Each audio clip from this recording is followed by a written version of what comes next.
Hello YouTuber family, કેમ છો? સૌને ગુડ મોર્નિંગ. કૃષ્ણ. ચલો શ્રાવણ મહિનાનો પહેલો દિવસ, આપ સૌને ખૂબ હાર્દિક શુભેચ્છા. શ્રાવણ મહિનાનો પવિત્ર દિવસ. હર હર બોલે, હર હર બોલે. આજે મંદિરે જવાની ગણતરી છે. રસ્તામાં એક મંદિર આવો છો એરિયાનું, ત્યાં દર્શન કરી પછી કામ ધંધાની શુભ શરૂઆત કરીએ. શ્રાવણ મહિનો ચાલુ થાય એટલે આપણા વાર તહેવારની શુભ શરૂઆત શ્રાવણ મહિનાથી. આજે તમને બધા છોડ બતાવવા હવે ત્યાં સરસ મજાના બધા છોડ લગાવ્યા છે, નાના નાના. બધું અમુક વસ્તુ વેસ્ટમાંથી બેસ્ટ કરી છે. નાના કુંડાની અંદર તુલસીનો ગ્રોથ જુઓ એવો થતો નથી. જો સામેનો જો તુલસી જુઓ કેટલો સરસ મજાનો ગ્રોથ થયો છે, કારણ કે આના ફૂલ જગ્યા મળી જતી હોય છે જમીનમાં. બધા જુઓ. આ છોડનું નામ શું કહેવાય તમે જરા કોમેન્ટમાં કહેજો. રુચિતા અને પેલું અજમો કહે છે. પછી આ રહ્યું આપણે અમારા જોડે ખાસા બધા હતા તો મમ્મીને આપી દીધું હતું. હવે નાના નાના કટકા કરીને રુચિતા લાવી છે. આ રહ્યું શું નામ? ચાઇનીઝ ગુલાબ કંઈક કહે છે. પછી મોગરો આવ્યો છે. રોજના મોગરો વધારે ગમે છે. આ જો વેસ્ટમાંથી બેસ્ટ કર્યું હોય ને. ગાર્ડનિંગ કરવાનું મને બી ખૂબ ફરક છે, પરંતુ ટાઈમની કમી છે. ટાઈમ જો એવો મળતો નથી. આપણે ધાબાની અંદર સરસ મજાના શાકભાજી ઉગાડવાની ગણતરી છે. નાના મોટા શાકભાજી ઉગાડીએ ને તો કંઈક મજા આવે. એના માટે માટી પણ જોવે. પેલી એક બેગ આવે છે, એ બેગ લાવવાની છે. એ સમય આવશે ત્યારે પણ લઈશું. પછી મારી ઈચ્છા તો છે જ કઈ રીતે કંઈક ગાર્ડનિંગ કરીએ ધાબામાં. હજુ હવે ગેલેરીમાં પણ સારા એવા છોડવા નાના નાના વાવેલા છે. જય શ્રી કૃષ્ણ. આજે આપણે બનાવીશું વાલોર રીંગણ બટેકાનું શાક. એના માટે મેં 3 કળી તેલ લઈ લીધું છે. મારા એડ કરી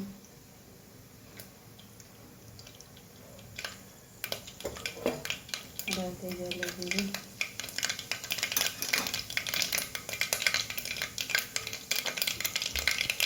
પિંચ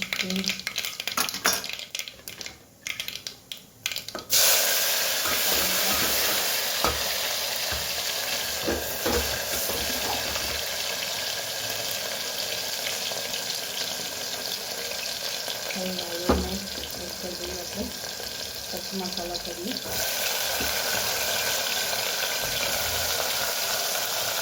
અને યુટ્યુબ મસાલા કરીએ. તીખી મરચું, ધાણા જીરું, હળદર, સાથે સાથે મીઠું અને વાટેલું મરચું મેં લીધું છે, કાઢેલું આજે.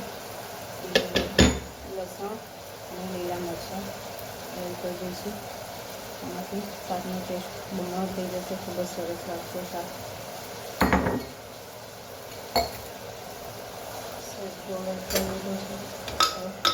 સરસ મસાલા બધા મિક્સ કરી લઈએ.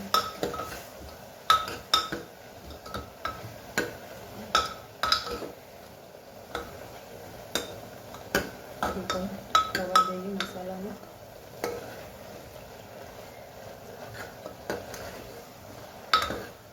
પછી એમાં પાણી એડ કરીશું. ચલો સરસ શાક આપણું થોડુંક પાકી ગયું છે. હવે એમાં ધાણા અને અડધો ગ્લાસ જેટલું પાણી એડ કરીએ અને સીટી મારી દઈએ એટલે આપણું સરસ વાલોર રીંગણ બટેકાનું શાક તૈયાર. ચલો આવજો. જય શ્રી કૃષ્ણ. આજે આપણે બનાવીશું કચ્છી કડક. એના માટે 2 કળી જેટલું તેલ લઈ લીધું છે. એમાં આપણે દાબેલીનો જે મસાલો આવે છે એડ કરી લઈશું. મસાલામાં સાથે આપણે ટામેટાની પેસ્ટ પણ એડ કરી દઈએ. સરસ સાથે સાથે અને મસાલો પણ સાથે જાય.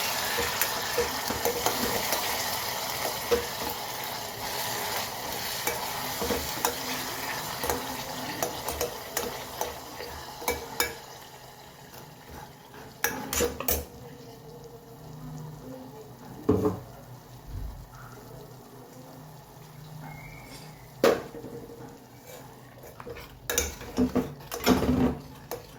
આપણે થોડું પાણી એડ કર્યું છે.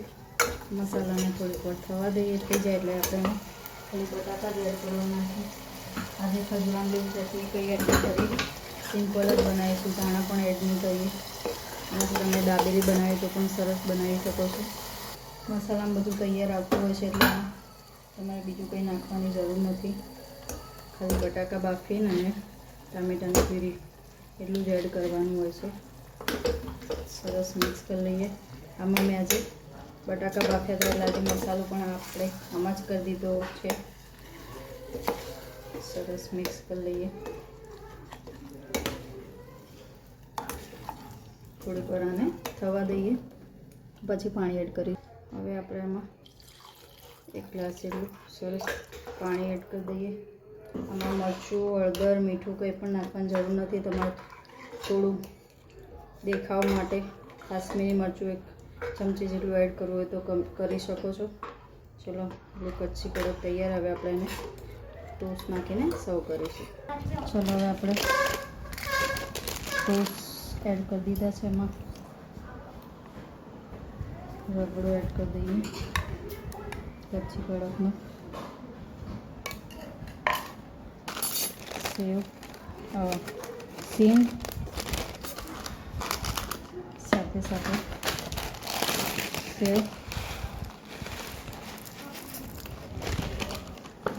ડુંગળી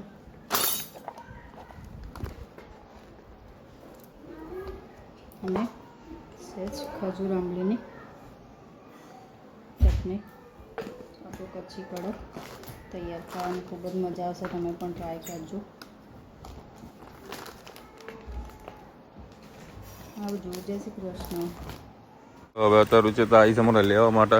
અને મહેસાણા આવું એટલે વરસાદ ચાલુ હતો. કાલે 2 વરસાદ વરસતો હતો અને અત્યારે વળી કે તમારે બધે રેનકોટ લઈને આવી છે.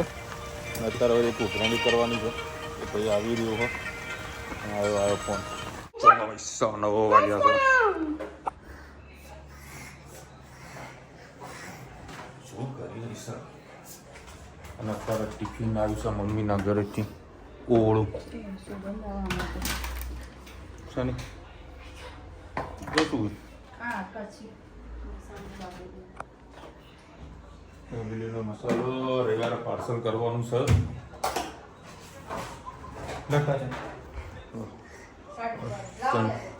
ઓળો સરસ મજાનો રીંગણનો ઓળો. રોટલીએ મોકલી, પરોઠાએ મોકલ્યા. અને આ લીલું લસણ, આ લીલું ડુંગળી. અને ધનવીબેન ખાઈ રહ્યા છે ભજીયા. મસ્ત ને.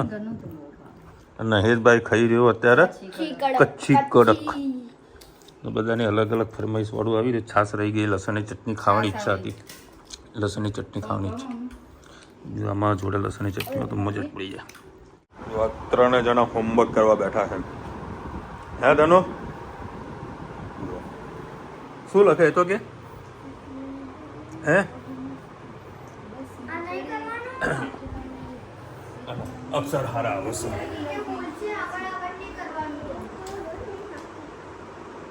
પાંડવો નથી એનું મગજ નહીં હોતું. પાંડાના વિડીયો જોવાની બહુ મજા આવે. બોલા ભાઈ કોમેન્ટ લઈ લઈએ. ઓય રામ, આજે વળી મહાદેવના દર્શન કરવા જવું.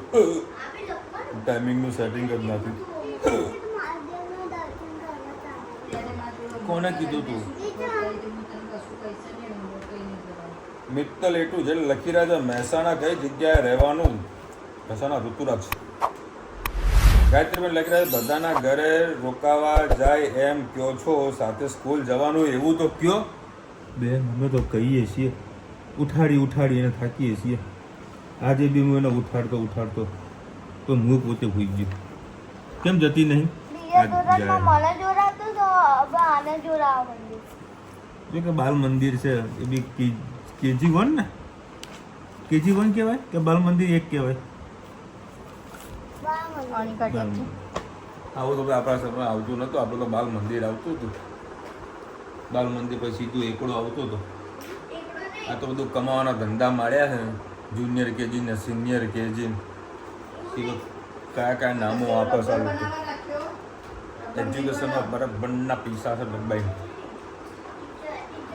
વિલેજ લાઈફ લખી રહ્યા છે અમારે ઓનલી એક ટાઈમ લાઇટ ફરાલ હોય તો બાકી ક્યાં આખો દિવસ ક્યાં ના હોય અને એકટાણું કહેવાય બાકી બધાના અલગ વિચાર. હા સાચી છે બેન, આમ તો એકટાણું જ હોય બરાબર, પણ આજકાલની આપણે જે જનરેશન છે ને એ બધાના સવારથી લઈને રાત સુધીના અલગ અલગ નાસ્તા જોવે. એકચ્યુઅલી શ્રાવણ મહિના આખું કરવાનું એક જ રીઝન હતું, સાયન્ટિફિક દ્રષ્ટિએ જોવા બેસો કે જ્યારે આ શ્રાવણ મહિનો છે ને એમાં ગંદકી અને બીમારી બહુ વધારે પડતી હોય. એ લોકો બહારનું ન ખાય, ઘરનું ખાય અને ફ્રૂટ ખાય, તેનાથી બધાની હેલ્થ સારી રહે એ હેતુથી આ ચાલુ થયું એવું મને લાગે છે. બાકી શ્રાવણ મહિનો તો ખરો જ, મહાદેવનું નામ તો છે, પણ આ બધા આ મહિનામાં તમારી જઠરાગ્નિ થોડી મંદ પડેલી હોય એટલે તમારા વીકનેસ હોય, તમારા શરીરમાં ગમે તે તમે કંઈ ખાઓ ને હજમ ના થાય, એટલે શ્રાવણ મહિનો કરવાથી તમારું હેલ્થ સારી રહે. કોઈ પણ ઉપવાસ તો નહીં, કોઈ પણ ઉપવાસ છે ને આપણે ધર્મની અંદર કંઈક ના કંઈક લખેલું છે. ઉત્તરાયણના દિવસે પતંગ ચગાવવાનું રીઝન શું કે ભાઈ શેરડી સાકર ને આ બધું કંઈક લખેલું છે બરાબર. બધા તહેવારની પાછળ કોઈક ને કંઈક છે હેતુ, એમને કોઈ તહેવાર નહીં હતો. સમજ્યા? એટલે હોળીના દિવસે હોળીનો, ધૂળેટીનો, નવરાત્રી. કાલ તારું કયું વ્રત? જીવંતિકામાં બાળકો માટે. જીવંતિકા છે વ્રત બાળકો માટે સ્પેશિયલ, કે કાલે રુચિતા કરવાની, ઉપવાસ કરવાની છે, એને પીળું કંઈ ખાવાનું નહીં, એવું ને એવું હોય, પીળું ખાવાનું નહીં. દરેકના અલગ અલગ વિચાર. પહેલી વખત બીજા ઉપવાસ કરે ને આ ગઈ વખત એટલે બીજી વખત થયો ને.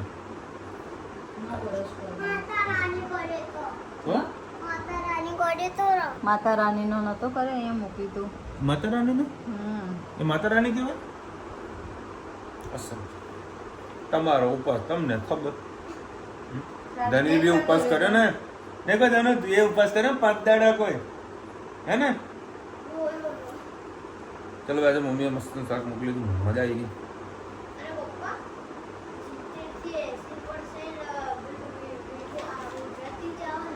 શામાં?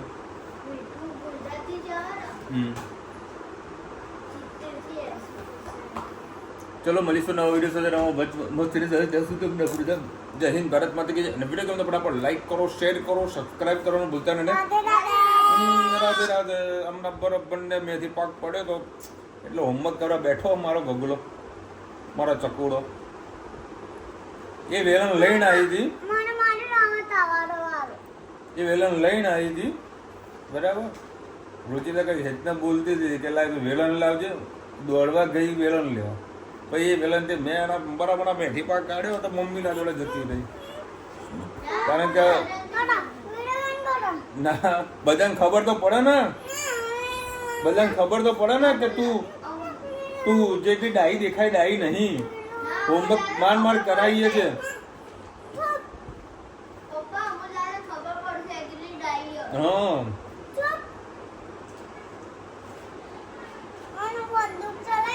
હા બંદૂક ચલાવી દે, ખાલી જેબડી ચલાવતા હારી આવડી ગઈ છે બંદૂક વાળી.